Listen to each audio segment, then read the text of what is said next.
Câncer infantil, doença é a primeira causa de morte de crianças e adolescentes entre 1 e 19 anos. E o Plano Aberto de hoje traz aqui no estúdio uma pediatra para falar sobre o assunto. E você vai ver também. Setembro Amarelo, campanha em todo o país alerta para a prevenção do suicídio. Agenda cultural, confira as opções que nós separamos para você curtir no fim de semana. Fique com a gente, está começando o Plano Aberto.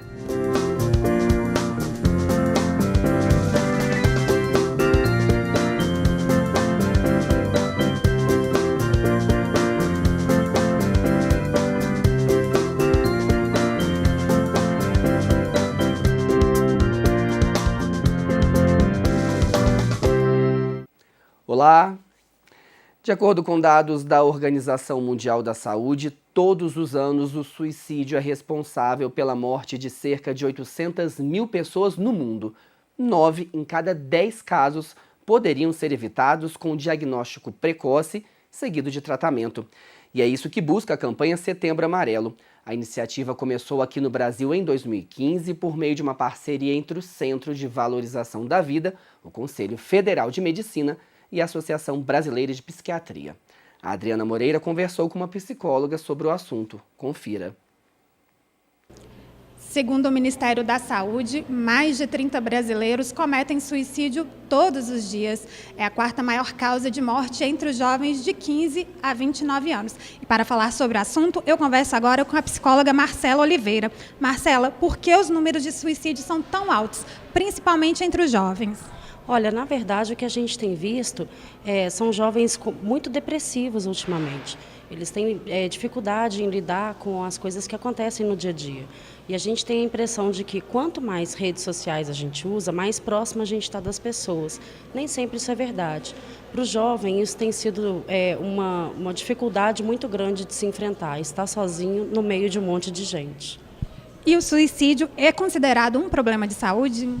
Olha, é um problema de saúde mental, né? A gente pensa muito na saúde cardíaca, para quem tem diabetes, coisas que a gente poderia fazer para melhorar essa saúde dessa pessoa, mas o suicídio identifica para a gente que as pessoas estão com problemas de saúde mental, a mente da gente está adoecida.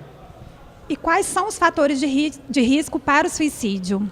Olha, a gente tem que sempre ter em mente que o suicídio não tem um motivo só que aconteça, né? Então, mas a gente tem que ficar atento. Pessoas que se entristecem muito em curtos períodos de tempo, né? Que ficam muito assim em casa, sozinhos, que preferem não se relacionar com outras pessoas. É importante a gente ter esse senso de que quando o outro está mais para baixo, a gente deve conversar com ele. Então, Marcela, se algum desses sintomas forem percebidos, né, pela pessoa ou por alguém próximo, é preciso procurar a ajuda de um profissional, né? Mas a ajuda de quem e onde? Então, os profissionais que a gente deve procurar imediatamente são os psicólogos e psiquiatras. Se você não tiver acesso a um psicólogo ou psiquiatra que te atenda imediatamente, você pode também procurar os centros de saúde, a Santa Casa, né, os PSFs. Eles também fazem parte da rede e podem te ajudar quando for necessário. Marcela, e falar sobre o assunto também é importante, né? E a campanha Setembro Amarelo busca isso. Qual a importância de iniciativas como essa? Olha, é muito importante. Empatia, na verdade, é o que traduz o Setembro Amarelo. É importante que a gente tenha em vista que o outro também importa. Então, sempre que você perceber que uma pessoa está tendo alguns problemas, ou então teve um término de relacionamento muito conturbado, coisas desse tipo, que para a gente pode até achar, não, ele dá conta. Não, procura essa pessoa, né? Procura ver como é que ela está, e aí, se precisar de ajuda, ouça essa pessoa, mas ouça sem preconceitos. O que as pessoas que atentam contra a vida, né, que tentam o suicídio, precisam neste momento, é de uma escuta sem preconceitos. Muito obrigada, Marcela. E no próximo dia 25 de setembro, aqui na Santa Casa de Ouro Preto, serão realizadas orientações profissionais relacionadas ao tema. Elas vão começar às 10 horas da manhã e toda a comunidade está convidada a participar. E vale lembrar que Ouro Preto conta com o núcleo do Centro de Valorização da Vida. Ele fica na Praça Cesário Alvim, sem número, no centro. O telefone de lá é o 188. E a UFOP também está realizando diversas atividades dentro da campanha Setembro Amarelo. Workshops, rodas de conversa, atividades de dança, artesanato e esporte fazem parte da programação que segue até outubro e está sendo realizada em diversos espaços de Ouro Preto. Os detalhes você confere na internet. E o fim de semana está chegando e, como de costume, nós separamos algumas opções para te ajudar a escolher o que fazer. Confira na nossa agenda cultural. Até domingo, Cine Vila Rica, em Ouro Preto, realiza a mostra Viva a Primavera. Os ingressos são de graça e podem ser retirados pela internet no site tourouropreto.com.br. As exibições estão sendo realizadas no auditório do anexo do Museu da Inconfidência, que fica na Praça Tiradentes. A segunda edição do Festeco, Festival de Teatro Comunitário de Mariana, segue até o próximo domingo, com diversas apresentações de teatro de rua. Toda a comunidade está convidada a participar. No sábado, também em Mariana, vai ser realizado o terceiro pedal das Expedições 2018, que vai ter um percurso de 82 quilômetros até a cidade de Guaraciaba. A largada vai ser às 8 da manhã na Praça Minas Gerais. Toda a comunidade está convidada a prestigiar. Neste domingo, o Bar da Nida, em Ouro Preto, recebe a banda Libertos, com ritmos regionais e MPB. A apresentação começa às 2 da tarde e a entrada vai custar R$10. E até o dia 30, a Galeria de Arte Nelo Nuno, em Ouro Preto, recebe a mostra Habita-se a Casa, da artista plástica Letícia Proença. A exposição pode ser visitada de segunda a sexta-feira, das 9 da manhã às 6 da tarde. Já aos sábados e domingos, de 1 às 6 da tarde. A entrada é gratuita.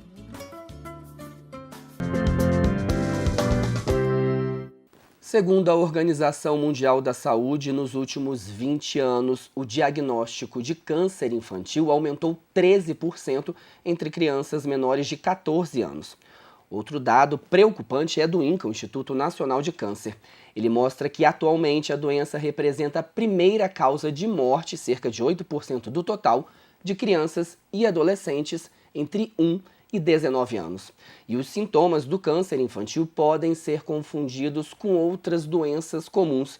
Por isso, pais e responsáveis devem ficar atentos. E para falar mais sobre o câncer infantil, eu converso agora com a pediatra Cibele Lousada. Cibele, obrigado pela sua participação aqui no Plano Aberto. Muito obrigada.